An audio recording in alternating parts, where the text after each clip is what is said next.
नमस्कार, आपल्या चॅनलवर तुमचं मनापासून स्वागत आहे। आजचा व्हिडिओ खूपच खास आहे। आज आम्ही निघालो आहोत एक खास कार्यक्रमासाठी। आमच्या लाडक्या बहिणीचा आज डोहाळे जेवणाचा सुंदर सोहळा आहे। तो आज तुम्हालाही अनुभवायला मिळणार आहे। आता आम्ही त्यांच्या घरी जात आहोत। तर चला तर मग आता आम्ही पोहोचलो आहोत। या आनंदमय दिवसाची सुरुवात करूया। मी पण खूप छान रेडी झालेली, थोडे केस विस्कटलेले आहेत गाडीवर आलो म्हणून। आज खूप एक्साइटेड आहोत। माझ्या भावाची पण खूप घाई सुरू आहे। कपडे, परफ्यूम सगळं एकदम परफेक्ट पाहिजे ना। शेवटी कार्यक्रम घरचाच असला तरी फोटो आणि व्हिडिओमध्ये स्मार्ट दिसायला हवं, नाही का। इथे आमची वहिनीसुद्धा खूप गोड दिसत होती आणि हिरव्या साडीत तर खूप छान दिसत होती। आजच्या या खास डोहाळे जेवणाच्या सोहळ्यात आईसारखी काळजी घेणारी सासू आणि मुलीसारखी जपणारी सून हा क्षण खरंच मनाला स्पर्श करणारा होता। आपल्याकडे एकच प्रार्थना, हे प्रेम आणि जिव्हाळा आणि हा आनंद असाच कायम राहावा। चला तर मग आता आमची हॉलमध्ये जाण्याची तयारी चालू आहे।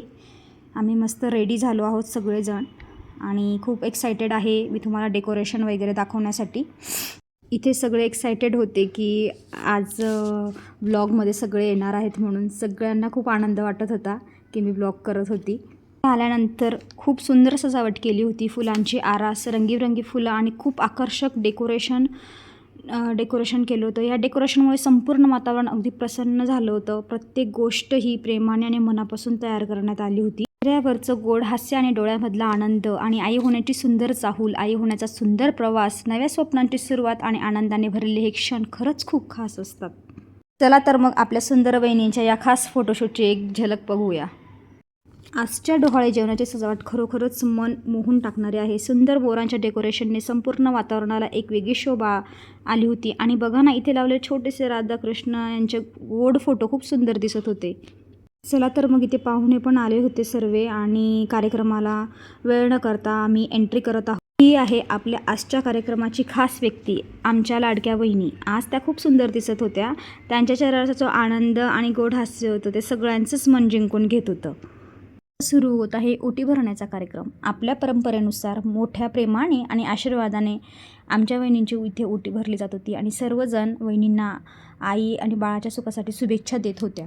वहिनींच्या घरात लागू पडणार नव्हतं म्हणून एक जणांनीच ओटी भरून बाकी वहिनींच्या काकू आणि आईंनी साडीच दाखवून दिली। नंतर होती एक जुगलबंदी। हा तर प्रत्येक महाराष्ट्रीयन घरातील सगळ्यात आवडता आणि उत्सुकतेचा क्षण असतो। त्यात पेढा की बर्फीची रंगणारी गोड जुगलबंदी ही जी धाकधूक असते ना, की वहिनीच्या हातात काय येणार, पेढा म्हणजे छोटा राजकुमार की बर्फी म्हणजे छोटी राजकुमारी, या उत्सुकतेची मजा काही वेगळीच असते। बघू शकता, 2 वाट्या होत्या, एका खाली पेढा आणि दुसऱ्या खाली बर्फी। अरे वा, जोरदार टाळ्या, पेढा हा निघालाय, म्हणजेच आपल्या घरात एक छोटा कान्हा, एक गोड राजकुमार येणार आहे अशी चिन्हे आहेत। खूप खूप अभिनंदन। पेढा निघोवा बर्फी हा आनंद शब्दात न मांडता येण्यासारखाच असतो। ते आपल्या घराचं एक भाग्य आणि आनंद घेऊन येणारच आहे। मुख्य सोहळा तर पार पडला, पण आपल्या सणांची आणि संस्कृतीची खरी सौंदर्य कशात आहे माहीत आहे का? घेणाऱ्यांचे हात हजारो, देणाऱ्यांचे हात 2। फक्त जेव्हा घरात एखादं चांगलं कार्य असतं तेव्हा घरात आलेल्या प्रत्येक माऊलीचा, प्रत्येक सुवासिनीचा मान राखणं ही आपली संस्कृती आहे। आणि म्हणूनच आता सुरुवात झाली घरात आलेल्या सर्व गोड बायकांची आणि मैत्रिणींनी ओटी भरण्याची।